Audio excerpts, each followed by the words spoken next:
Ya, baik. Bismillahirrahmanirrahim. Assalamualaikum warahmatullahi wabarakatuh. Waalaikumsalam warahmatullahi wabarakatuh. Kali ini kita berjumpa kembali dalam kegiatan diskusi pasca observasi kelas dalam rangka supervisi akademik sekolah. Kali ini bersama saya Komukairia Sagara, CKP Angkatan 11, Kota Bekasi. Saya bersama rekan saya kelas 5B, wali kelas 5B, yaitu Pak Saja Setiawan, SPD. Selamat pagi Bapak. Selamat pagi Pak. Ya, kali ini kita membahas diskusi tentang pasca observasi kelas yang sudah kita laksanakan ya beberapa waktu yang lalu. Saya sedikit bertanya-tanya dengan Bapak, bisa? Siap. Baik. Bapak, kemarin beberapa waktu yang lalu kita sudah melakukan kegiatan observasi dan juga sebelumnya sudah pra-observasi. Nah, saya ingin bertanya Bapak, di kegiatan kemarin di observasi kelas, Bapak sudah melakukan kegiatan-kegiatan pembelajaran di kelas sesuai dengan modul ajar yang Bapak buat. Bagaimana perasaan Bapak dan bagaimana berkelanjutannya Bapak? Baik, terima kasih atas pertanyaan yang diberikan Pak Ukay pada pagi hari ini. Jadi proses pembelajaran telah berjalan dengan baik. Saya merasa sangat senang karena pembelajaran sekarang berpusat pada murid, bukan lagi kepada guru, sehingga murid itu terlihat sangat interaktif dan antusias dalam pembelajaran. Dan alhamdulillahnya saya dapat mengimplementasikan pembelajaran berdiferensiasi yang terintegritas dengan pembelajaran sosial emosional dan disiplin positif di kelas. Meskipun demikian, saya menyadari bahwa masih perlu banyak belajar lagi untuk menyempurnakan penerapan-penerapan ini. Dan saya terinspirasi untuk melaksanakan proses pembelajaran berdiferensiasi ini untuk menambah wawasan saya sebagai seorang guru. Baik. Perasaannya sangat senang dan juga sudah mampu mengimplementasikan pembelajaran berdiferensiasi ini. Nah, dan juga terinspirasi ya untuk kegiatan proses pembelajaran selanjutnya. Nah, yang ingin saya tanyakan selanjutnya, bagaimana rencana Bapak, rencana tindak lanjut Bapak dari apa yang Bapak tadi sampaikan, rencana tindak lanjutnya kurang lebih seperti apa Pak? Baik. Tindak lanjut yang akan saya lanjutkan adalah meningkatkan pemahaman dan mengimplementasikan pembelajaran berdiferensiasi yang terintegritas dengan pembelajaran sosial emosional atau yang biasa disebut dengan PSE dan disiplin positif. Memperkaya metode dan strategi mengajar agar lebih bervariasi sesuai dengan kebutuhan murid. Meningkatkan manajemen waktu pembelajaran untuk memastikan bahwa tujuan pembelajaran tersebut dapat tercapai sesuai rencana dan kebutuhan siswa pun terpenuhi. Seperti itu Pak Ukay. Baik, tadi kalau boleh saya ulang, rencana tindak lanjutnya itu meningkatkan pemahaman dan mengimplementasikan pembelajaran berdiferensiasi dan juga memperkaya metode dan strategi mengajar. Satu lagi, meningkatkan manajemen waktu pembelajaran. Nah, dari ketiga rencana tindak lanjut tersebut, kira-kira aktivitas pengembangan seperti apa sih yang ingin Bapak kembangkan dalam proses pembelajaran? Baik, yang pertama saya ingin mengikuti pelatihan dan mengimplementasikan pembelajaran berdiferensiasi yang terintegritas dengan pembelajaran sosial emosional atau juga disebut dengan PSE. Terus mendisiplinkan siswa yang positif.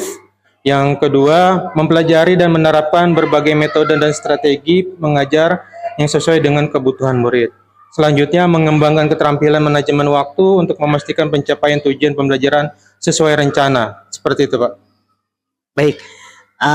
Tadi yang saya catat tadi ada 3 ya, mengikuti pelatihan dan mengimplementasikan pembelajaran berdiferensiasi. Selanjutnya ada mempelajari dan menerapkan berbagai metode dan strategi. Satu lagi yaitu apa tadi? Mengembangkan keterampilan manajemen waktu ya.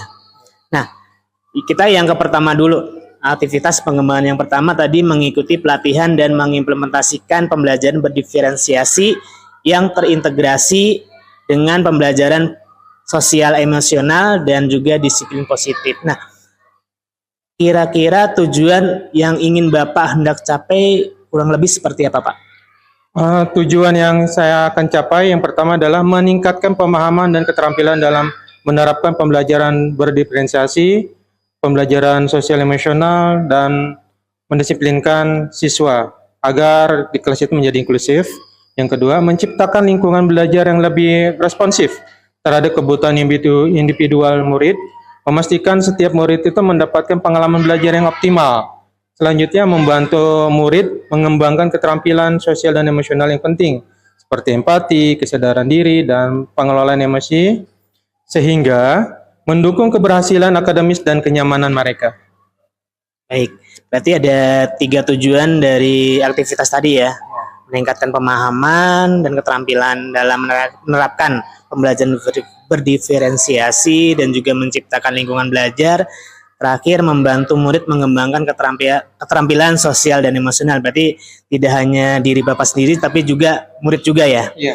Baik, dari ketiga tujuan tadi, ya, tujuan yang hendak Bapak capai tadi dari aktivitas pengembangan yang pertama, kira-kira untuk ukuran keberhasilan yang bisa kita lihat seperti apa, Pak?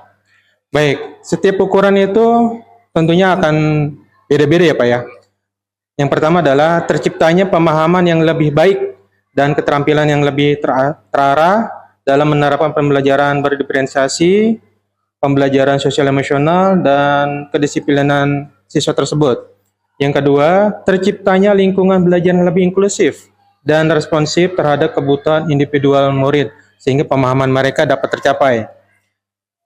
Seterusnya, terpenuhnya berkembangan keterampilan sosial dan emosional murid seperti empati, kesadaran diri, dan pengelolaan emosi, sehingga kelas itu dapat merasa nyaman siswa tersebut dan di kelas pun menjadi kelas yang inklusif. Baik, dari tadi terciptanya pemahaman yang lebih baik ya mengenai pembelajaran berdiferensiasi, PSE dan disiplin positif dan seterusnya. Dari aktivitas tadi dengan tujuan yang hendak dicapai tadi dan ukuran keberhasilan, faktor atau alat pendukung apa sih yang kira-kira dibutuhkan? Baik, tentunya ada berbagai macam faktor dan dilengkapi dengan sebuah media. Yang pertama adalah buku, modul ini dilengkapi dengan LKPD. Biasanya kita memberikan penugasan dan materi digital yang mendukung pemahaman tentang pembelajaran berdiferensiasi, terus pembelajaran sosial emosional, dan dapat membuat anak disiplin di kelas.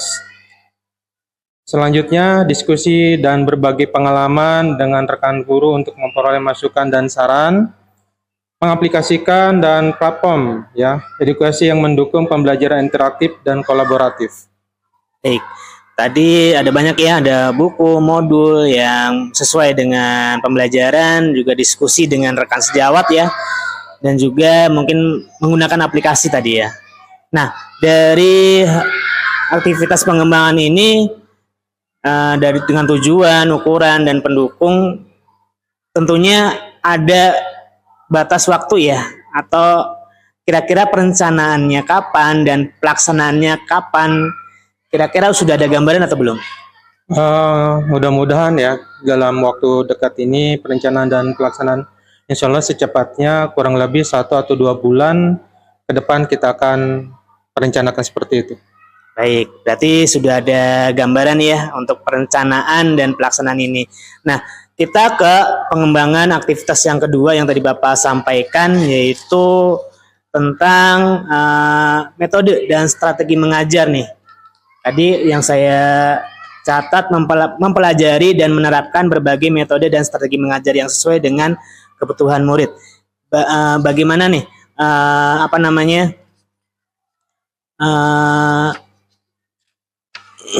tujuan yang ingin Bapak capai?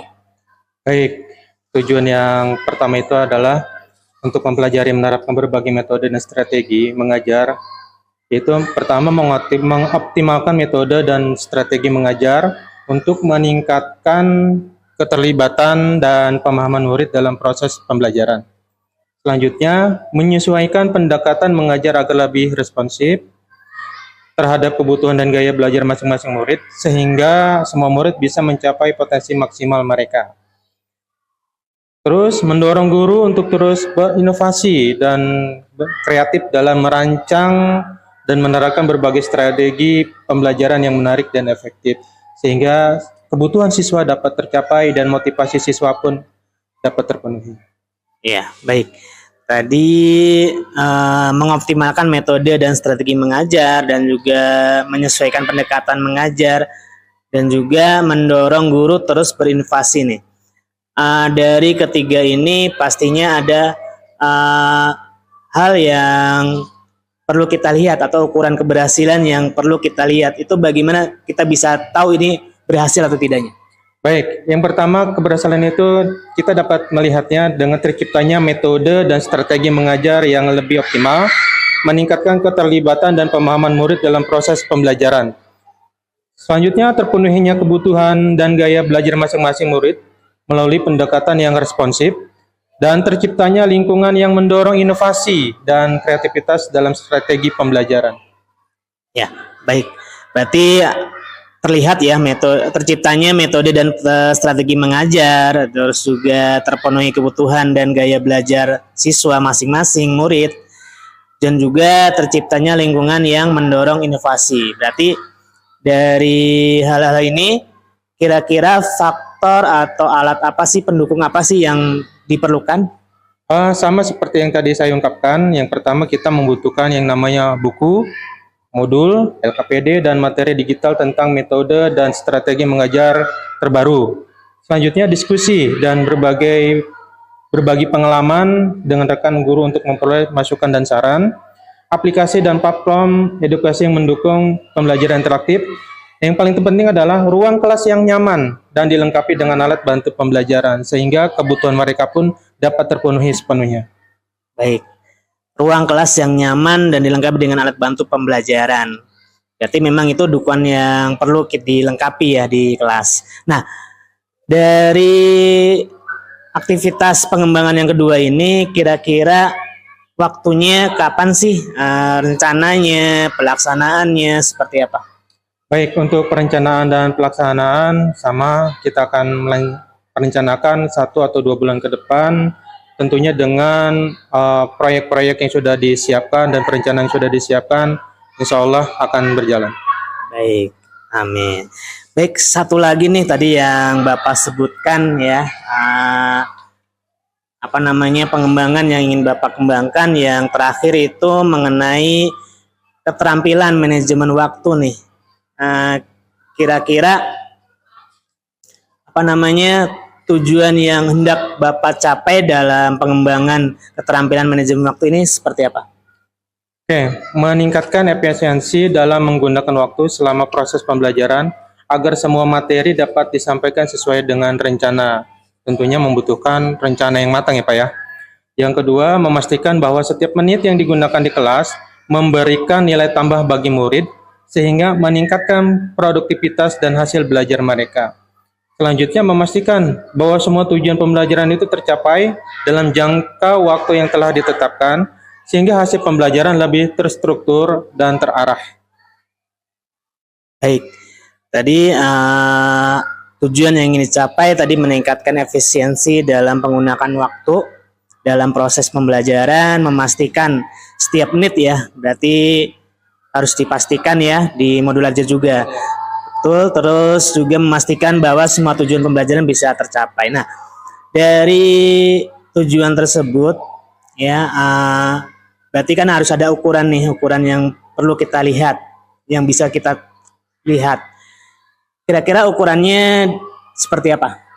Baik, ukurannya itu terciptanya efisiensi dalam penggunaan waktu selama proses pembelajaran, sehingga semua materi dapat disampaikan sesuai dengan rencana.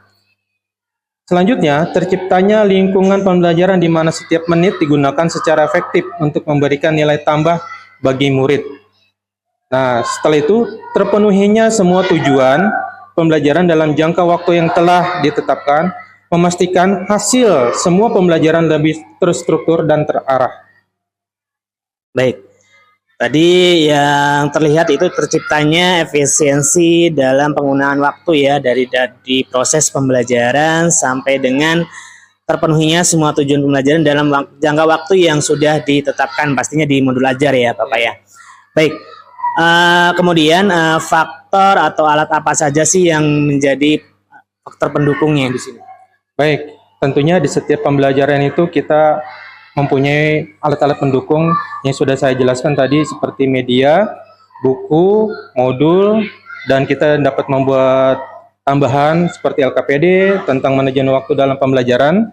Diskusi dan berbagi pengalaman dengan rekan guru itu sangat penting karena kita dapat memperoleh tips manajemen waktu yang efektif dan pembagian waktu yang jelas dan teratur untuk setiap aktivitas pembelajaran di setiap kita mengajar. Baik, pembagian waktu yang jelas dan teratur ya. Baik, dari pengembangan yang ketiga ini sama seperti pertanyaan sebelumnya, kira-kira waktunya bagaimana Pak? Baik, untuk waktu itu kita membutuhkan perencanaan dan pelaksanaan. Tentunya dalam 1 dan 2 bulan atau sampai 3 bulan ini kita tetap mengatur waktunya agar pembelajaran itu tetap berjalan. Ya, baik. Tadi kita sudah diskusi mengenai pengembangan yang ingin Bapak kembangkan dan juga tujuan yang akan dicapai seperti apa dan sampai dengan perencanaan, waktu perencanaan dan pelaksanaannya. Nah, dari diskusi kita kali ini, apa sih yang Bapak rasakan? Apa sih yang Bapak pengalaman apa yang Bapak rasakan kali ini? Baik, yang saya rasakan itu dalam pembelajaran berdiferensiasi dan PSA itu dapat menggali potensi diri saya terutama dan mengembangkan konsep serta proses dalam pengalaman belajar sehingga kebutuhan siswa yang berpusat kepada siswa itu dapat terpenuhi dan pemahaman-pemahaman siswa itu juga dapat terpenuhi sehingga kita dapat menggali potensi-potensi siswa kita. Seperti itu. Baik, kira-kira apa sih yang ingin Bapak sampaikan kepada setelah Bapak mengetahui mengenai pembelajaran berdiferensiasi dan juga PSE dan juga disiplin positif dan juga rencana-rencana pembelajaran yang harusnya ingin Bapak kembangkan gitu. Kira-kira kita kan pastinya punya rekan ya, rekan sejawat dan sebagainya. Kira-kira ada pesan-pesan nggak sih buat teman-teman? Yang saya harapkan kepada teman-teman yang ada khususnya di sekolah, kita dapat melaksanakan pembelajaran berdiferensiasi, baik itu pembelajaran, proses, dan yang lainnya, dan pengenalan-pengenalan pembelajaran sosial emosional, sehingga kita dapat belajar dengan relevan dan efektif, dan membangkitkan motivasi belajar siswa, sehingga kebutuhan-kebutuhan siswa itu dapat terpenuhi, dan kita dapat menciptakan sekolah yang inklusif, dan semuanya itu dapat tercapai dalam pembelajaran ini, Pak. Terima kasih. Ya, baik, berarti bersedia ya berbagi baik dengan rekan sejawat? Iya. Baik, ya itu kegiatan kita pasca observasi kali ini. Terima kasih Pak Saja sudah bisa menemani saya, membantu saya, dan juga menjadi rekan saya dalam proyek observasi ini. Semoga kita bisa membawa kebaikan buat anak-anak, juga kebaikan juga buat sekolah. Amin. Baik, itu saja Pak Saja. Terima kasih sudah mau berdiskusi dengan saya sehingga kegiatan ini berjalan dengan lancar. Baik, mungkin itu saja yang diskusi kita sampai di sini. Sekian dulu dari saya. Assalamualaikum warahmatullahi wabarakatuh. Waalaikumsalam warahmatullahi wabarakatuh. Terima kasih Pak Saja.